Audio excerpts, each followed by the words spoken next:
खंडर टूटने की वजह से गांव वालों ने राहत की सांस ली और अघोरा विजयी मुस्कान लिए वहां से चला गया। लेकिन गांव वाले और अघोरा ये नहीं समझ पा रहे थे कि कालों का अंत करना इतना आसान नहीं है। अघोरा उस गांव से थोड़ी ही दूर पर गया था, तभी मौसम में अचानक परिवर्तन आने लगा। बहुत तेज भयंकर तूफान के साथ बारिश होने लगी और एक दिल दहला देने वाली हंसी सुनाई दी।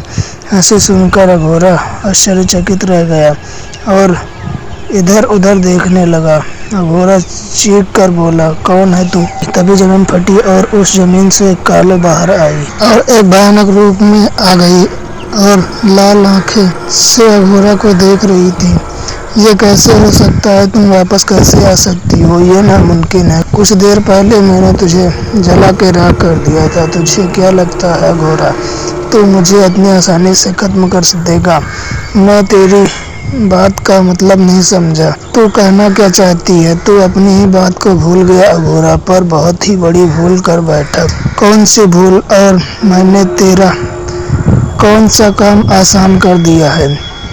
बरसों पहले क्रांतिकारियों ने मेरे ही किले में जिंदा चुनवा दिया था, लेकिन वो नहीं जानते कि मैं अपनी आत्मा शैतान को सौंप दिया था। तब से मेरी आत्मा उस किले के आसपास भटकती है।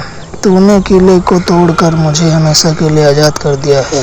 अघोरा, जो बहुत निडर था, आज उसकी आंखों में खौफ नजर आ रहा था। उसने कपकपाती आवाज में कालू को देखते हुए कहा, ये असंभव है। कहीं ये मेरी आंखों का भ्रम तो नहीं? मैं धोखा कैसे खा सकता हूँ? घबरा मत, मैं तुझे नहीं मारूंगी। तू अपनी आंखों से लोगों को मरता हुआ देखेगा और तू कुछ नहीं कर पाएगा। यही तेरी सजा है। इतना कहकर कालो धुआं बनकर गायब हो गई। कालो के गायब होते ही अघोरा का सिर घूमने लगा और वो बेहोश होकर जमीन पर गिर पड़ा। और इधर गांव वाले बेखबर सुकून की नींद सो रहे थे, लेकिन गांव के मुखिया की नींद गायब थी। भयानक बारिश को देख रहा था। सारे गांव में बिजली गायब थी। मुखिया के घर में एक लालटेन जल रही थी। आधी रात को मुखिया की पत्नी बोली, क्या बात है जी? अब तो गांव में सब कुछ ठीक हो गया है। आपको नींद क्यों नहीं आ रही है? तुम सो जाओ नंदनी, मुझे अभी नींद नहीं आ रही है। मुखिया ने ये बात कही ही थी कि तभी तेज बारिश और हवा के झोंके से उसके घर की लालटेन बुझ गई। उसके घर में अंधेरा छा गया और मुखिया के घर के सारे दरवाजे खुद ब खुद खुल गए। मुखिया और नंदनी की नजर जैसे ही दरवाजे पर पड़ी, डर से उनके रोंगटे खड़े हो गए। उन्होंने देखा कि दरवाजे पर एक काला साया खड़ा था, जिसकी आंखें किसी 100 वाट के बल्ब की तरह जल रही थी। कौन हो तुम? एक भारी आवाज मुखिया और उसकी पत्नी के कानों में टकराई। कालो, और तुझको अपना काल भी कह सकते हो। इतना कहकर कालो एक भयंकर शक्ल के साथ नंदनी पर झपट पड़ी। देखते देखते उसके शरीर के टुकड़े टुकड़े कर दिए और कुछ ही समय में नंदनी की हड्डियां तक चबाकर खा गई। कालो ने नंदनी को चीखने का भी मौका नहीं दी। कालो एक भयानक हंसी हंसने लगी और मुखिया के चेहरे बेहद भयानक हो गया। तेरी पीढ़ियों ने मेरा साथ दिया है मुखिया, चिंता मत कर, तुझे तेरी वफादारी का इनाम जरूर मिलेगा। इतना कहकर कालो वहां से उड़कर जोर जोर से हंसने लगी। कालो की भयानक हंसी सुनकर गांव वालों की नींद खुल गई। गांव वाले अपने अपने घरों से बाहर निकले। उन्होंने देखा कालो जमीन से 100 फीट ऊपर लाल लाल आंखों से उनको घूर रही थी। देखते देखते वो सब गांव वालों के ऊपर झपट पड़ी। पूरा गांव चीख उठा। कुछ लोग अपनी जान बचाने के लिए इधर उधर भागने लगे। कालो के सामने जो भी व्यक्ति आता, कालो उसकी हड्डियां तक चबा जाती। गांव वालों की चीख अघोरा के कानों में सुनाई दे रही थी, लेकिन वो चाह कर भी उठ नहीं पा रहा था। तभी अघोरा के कानों में उसके गुरु की आवाज टकराई। अघोरा ने अपनी आंखें खोलकर देखा तो उसके सामने अपने गुरु को पाया। अघोरा को अब अपने शरीर में ताकत महसूस हो रही थी। गुरुजी, ये कैसे संभव हो सकता है? आप तो बहुत दूर हिमालय के पर्वत में लीन है। मैं भले ही तुमसे दूर हूँ अघोरा, लेकिन मत भूलो मैं अपने दिव्य दृष्टि से तुम्हारी हर हरकत पर नजर रखता हूँ। गुरुदेव, मुझसे बहुत ही बड़ी भूल हो गई है। मुझे लगा कि मैंने कालों को खत्म कर दिया है, लेकिन वो दोबारा वापस आ गई है और बहुत शक्तिशाली बनकर। आज की रात उसे रोकना होगा अघोरा। अगर उसे नहीं रोका गया तो वो पूरे गांव को मारकर मानवता पर कहर ढाल देगी। पर गुरुजी, उसकी आत्मा शैतान के पास है। वो बेहद शक्तिशाली है। इस गांव का मुखिया गद्दार है। उसकी पीढ़ियां हमेशा कालों की वफादार रही हैं। क्या उसे खत्म करने का कोई उपाय है? गुरुजी, हमारी समस्या मुखिया नहीं कालो है, और कालों को कभी खत्म नहीं किया जा सकता अघोरा। उसे सिर्फ रोका जा सकता है। ये कैसी बात कर रहे हैं गुरुजी? आप तो बहुत ही ज्ञानी हैं। मैं अपने ज्ञान के बल पर ही बोल रहा हूँ। अब मेरी बात ध्यान से सुनो।